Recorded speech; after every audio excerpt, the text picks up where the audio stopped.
Hey guys, Chad Taverny here with Vantage Point Outdoors, and today on the channel I wanted to do a video where I answered a question that has probably been the most common question that I've ever received so far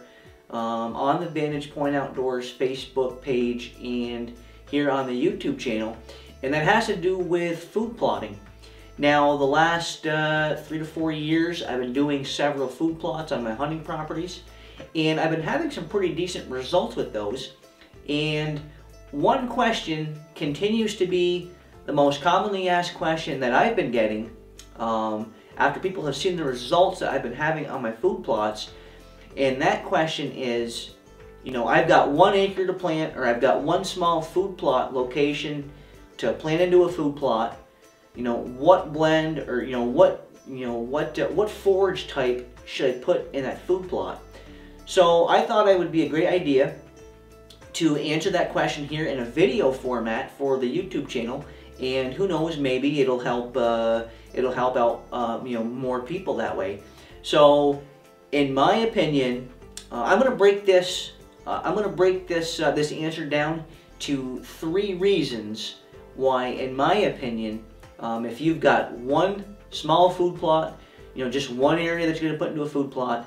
in my opinion, you'd be further ahead putting that into clover, and I've got 3 reasons why, in my opinion, that's the case. And the first reason that I wanted to get into why, in my opinion, clover should be what you should plant if you've only got 1 small food plot to put in. And the first reason why I think this is the case is because clover is relatively easy to establish. Now, what I mean by that is, I've had really good results the last couple of years by simply, going into these food plots and either creating the seed bed through either, spraying Roundup and burning it off, or spraying Roundup and, disking up the soil. Now, once you have that seed bed prepared, I've had really good results with simply using the frost seeding method, which is where you just simply take your clover seed. I just put it into my Earthway shoulder seeder, and I just broadcast the seed on top of the bare dirt on top of the seed bed. And what happens is, in the days and weeks following, whenever you get rain or any kind of weather event, over time that seed is able to work its way down into the bare ground and get into the soil. And I've had really good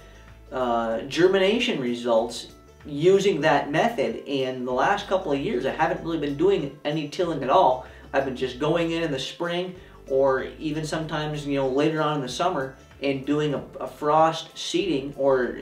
just basically putting the seed down on top of the seed bed. And I'm getting really good establishment from my clover. And with even minimal soil preparation work, you can have really good establishment results by putting down that clover, because it just seems to catch a little bit easier than some of them other plants that you can put in there. So clover is very easy to work with. It doesn't take a lot of tools to plant a clover plot. So that's the first reason that I wanted to touch on as to why I think clover is a really good food plot forage. And the second reason I wanted to dive into is the fact that clover, at least in my experience the last 3-4 years, clover seems to give me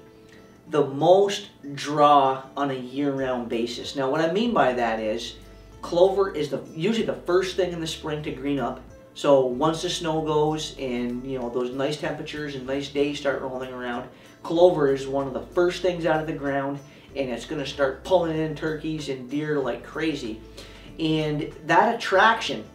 at least on my food plots, has seemed to carry right on through until basically the time of the year late in the season, when the snow covers up the clover to where the deer no longer have access to to paw down and get it. So clover is really good at giving you just basically season-long attraction. And a lot of food plot blends, or a lot of forage types, don't really have that going for them. For example, if you're planting if you wanted to play, if you were to put oats or a brassica, you know, you're not going to get, you know, as nowhere near as long of an attraction period as having clover in that food plot. You know, like I said, clover is pretty much going to attract wildlife from the moment you have spring green up,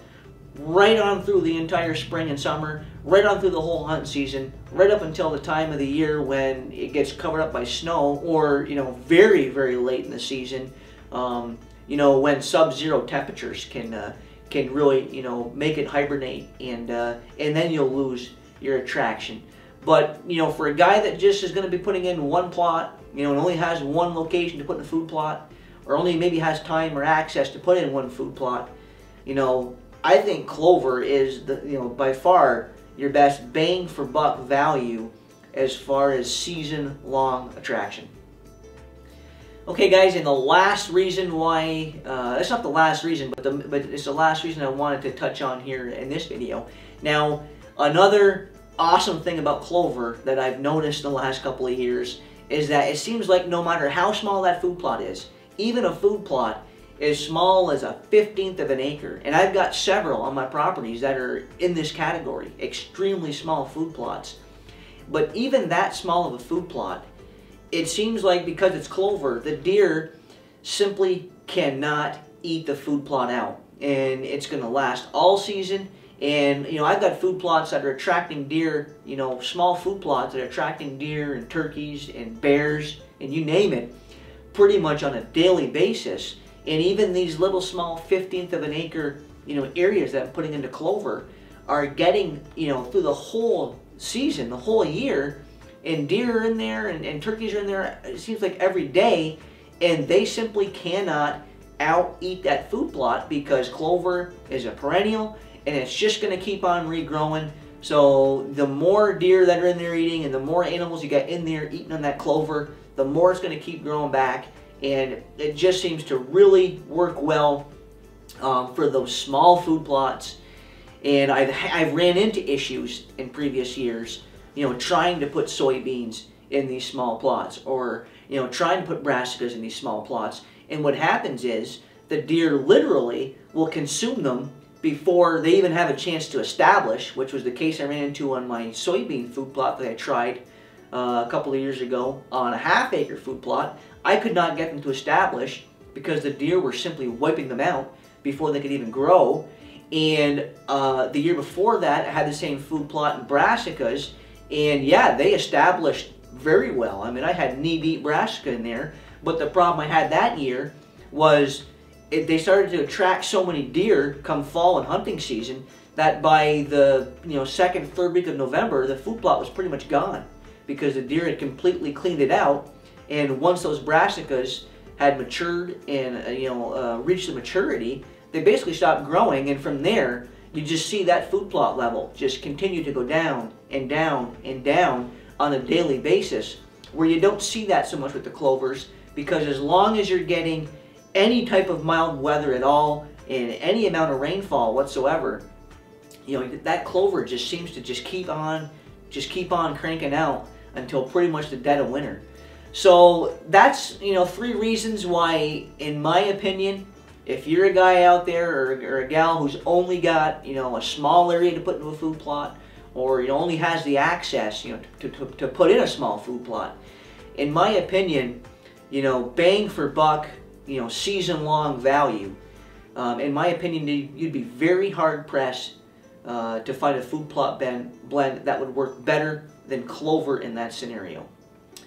As always, guys, I want to thank you for tuning into the channel, and I'll see you in the next video.